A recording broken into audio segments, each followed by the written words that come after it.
tucked away in a fold of the earth where the morning mist lingered like a soft veil and the wildflowers swayed in gentle agreement with the breeze, there lay Dreamy Dell. It was a place of quiet wonders, where the sunbeams filtered through lace-like leaves and the distant hills sang hushabies to the wind.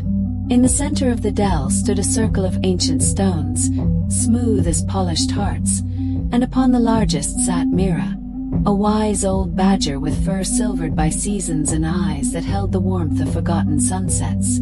Mira was the dell's quiet guardian, her paws steady and her voice a murmur like rain on petals, always ready to mend what the day had unraveled. Mira cherished the harmony of the dell. As twilight draped its indigo cloak, she would share stories around the stones, drawing the creatures close. Rabbits with velvet ears, voles with twitching noses, and birds with songs like silk threads. In kindness we weave the strongest nests, Mira would say, her words a soothing balm. One tender dusk, when the sky blushed peach and the first crickets tuned their strings, Mira's keen ears caught a faint, fluttering sob from the bramble thicket.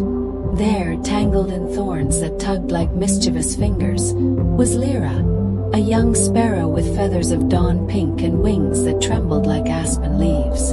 Lira's beak parted in a weary chirp, her tiny body exhausted from the struggle. "Oh, little Lira," Mira called softly, her voice flowing like honey over the air. She approached with careful steps, her silver fur glowing in the fading light. "What sorrow has caught you in its net? The dell is a place of rest, not restraint." Lira tilted her head, a tear tracing her cheek like a dewdrop. "I was flying home to my nest in the elderberry bush," she whispered, her voice a fragile trill.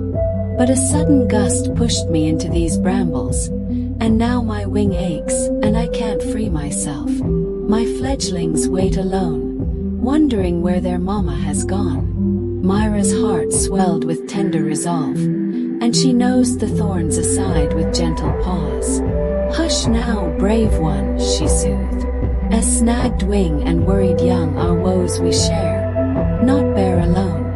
Rest in my care, and I'll gather the dell's harmony to set you free." With a low, rumbling call that vibrated through the earth like a mother's heartbeat, Mira summoned her friends, the sound carrying on the breeze like an invitation to tea.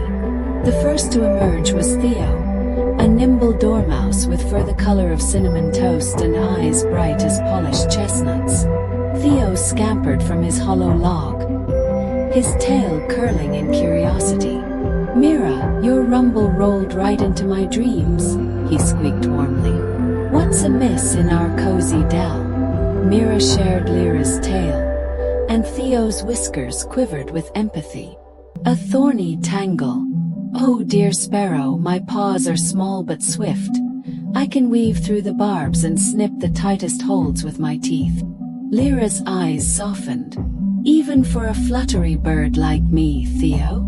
He nodded, already darting closer. "Friends don't measure feathers or fur. They just help."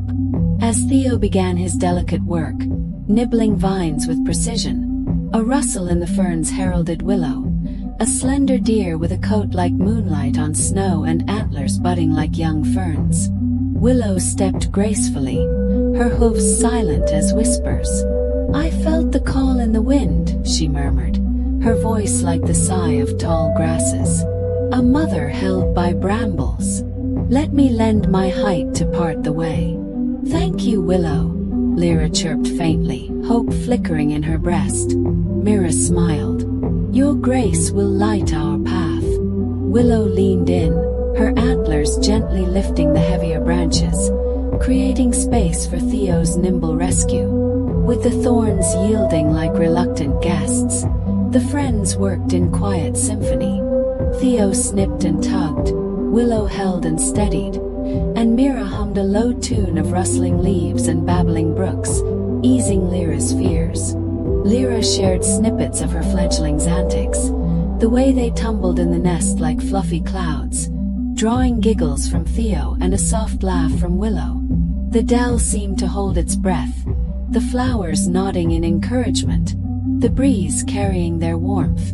At last, with a final gentle snap, Lira's wings slipped free, bruised but unbroken. She fluttered tentatively, then stronger, her pink feathers catching the twilight like rose petals in flight. "You've untangled more than thorns," she trilled, perching on Mira's paw. "You've mended my heart." The group turned toward the elderberry bush, where tiny cheeps echoed like stars waking. Willow led with elegant strides. Theo scampered ahead to clear pebbles, and Mira brought up the rear, her presence a steady anchor. Lira soared above, her wings ache fading in the joy of reunion. At the bush, the fledglings tumbled out in a flurry of down and peeps, nuzzling their mother with ecstatic chirps. Hugs rippled through the air, noses to beaks, paws to hooves, and grateful seeds from the elderberry were shared as thanks. "The dell sings sweeter with you all," Lira said, her eyes shining. As the moon rose like a silver lantern, the friends lingered by the stones, weaving promises of more harmonies to come. The night folded them in its arms, soft and sure. The gentle moral snuggle in, we wanderer. Kindness is the thread that untangles troubles, binding us in friendships as warm as dawn's first light. Sleep soundly, wrapped in dreams of shared songs.